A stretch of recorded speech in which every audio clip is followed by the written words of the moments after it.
सभी छात्रों को जय श्री राधे कृष्ण। आज हम संधि के जो व्यंजन संधि का भेद है और उस व्यंजन संधि के भेद में पहला था हमारा सचोत्व संधि और दूसरी जो संधि थी वो थी हमारी सटोत्व संधि। और आज हम तीसरे भेद को पढ़ेंगे जिसका नाम क्या है, जसत्व संधि। आज हम जसत्व संधि को जिस तरीके से हमने सचोत्व और सटोत्व संधि के नियम पढ़े थे आसान तरीके से, उसी तरीके से आज हम कौन सी संधि को पढ़ेंगे, जसत्व संधि को। जसत्व संधि के कुछ नियम होते हैं, उनको बड़ी आसानी से हम याद कर सकते हैं। जसत्व संधि के दो भाग होते हैं, यानी दो नियमों के तहत जसत्व संधि बनती है। इसका मतलब है कि यदि पहले पद के अंत में किसी भी वर्ग का और कौन सा अक्षर आ जाए, पहला आ जाए, यानी प्रथम पद के अंत में किसी भी वर्ग का पहला वर्ण आए और इसके बाद में कोई भी या तो स्वर आए और या कोई भी क्या आए, तो इस प्रथम पद के अंत वाले जो पहला वर्ण है उसको अपने ही पद के और कौन से वर्ण में बदलेंगे, वर्ण में बदलेंगे। जैसे हमने शब्द लिखा था जगत प्लस ईशः, तो यहाँ पर ये कौन सा वर्ग है, तेवर, और तेवर का कौन सा वर्ण है, पहला। अब इसके बाद में ये हमारा क्या है, स्वर, तो ये जो पहला वर्ण है उसको अपने ही वर्ग के, वर्ग का मतलब होता है जिस लाइन का पहला अक्षर है उसी लाइन के पहले अक्षर को तीसरे अक्षर में बदल देंगे। तो ते का तीसरा अक्षर कौन सा होगा, ते, और ते में हम किसकी मात्रा लगा देंगे, की, और आगे क्या लिख देंगे हम, जग वचन से, तो हमारा शब्द क्या बना, हमारा जग। जैसे हमने शब्द दूसरा लिख दिया सट प्लस आनंद, तो यहाँ पर कौन सा वर्ग है, ये टेबर, और टेबर का कौन सा अक्षर है यहाँ पर, पहला, और यहाँ पर आ हमारा क्या है, स्वर। तो इस टे को तीसरे अक्षर में बदलेंगे और तब टे का तीसरा अक्षर होता है टे, थे, और दे में आ की मात्रा दे देंगे और शब्द हमारा क्या बना था, सड़ानंद।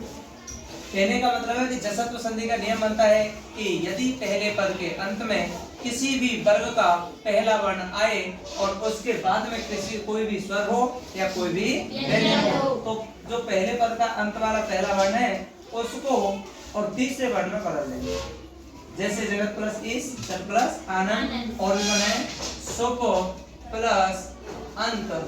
ये पे है, यहाँ पर स्वर है, तो पे को कौन से बदल देंगे, हम वे में बदल देंगे और हमारा शब्द क्या बनाएगा यहाँ पर, सुबन। इसके बाद में इसका एक और भेद होता है, उस भेद मतलब माने जाते हैं, जैसे जसत्व संधि के दो नियम बताए थे, दो भाग होते हैं इसके, और दो भागों में पहला तो ये हो गया। दूसरा नियम बनता है हमारा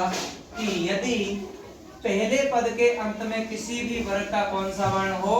चौथा वर्ण हो, और इसके बाद में भी किसी भी वर्ग का कौन सा हो, चौथा,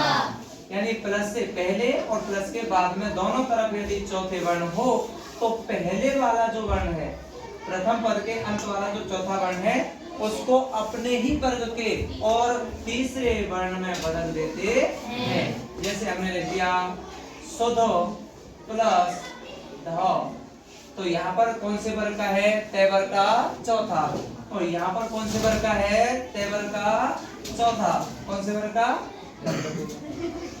प्रथम पद के अंत में किसी भी वर्ग का कौन सा वर्ण हो, चौथा, और इसके बाद में भी किसी भी वर्ग का कौन सा हो, चौथा, तो पहले पद के अंत वाला जो चौथा वर्ण है उसको अपने ही वर्ग के कौन से में बदल लेंगे, तीसरे में बदल लेंगे। जैसे शुद्ध प्लस है, तो यहाँ पर तेवर का कौन सा है, चौथा वर्ण, और ये भी तेवर का कौन सा है, चौथा, तो इस चौथे वर्ण को तीसरे में बदलेंगे, तो तेवर का तीसरा कौन सा होता है, ते, और हमारा शब्द क्या बनेगा, या तो शुद्ध जैसे ऐसे कर दो, लेकिन यहाँ पर शुद्ध कर लिखते हैं, तो शुद्ध कैसे बनते हैं, ऐसे शुद्ध लिख देते हैं। जैसे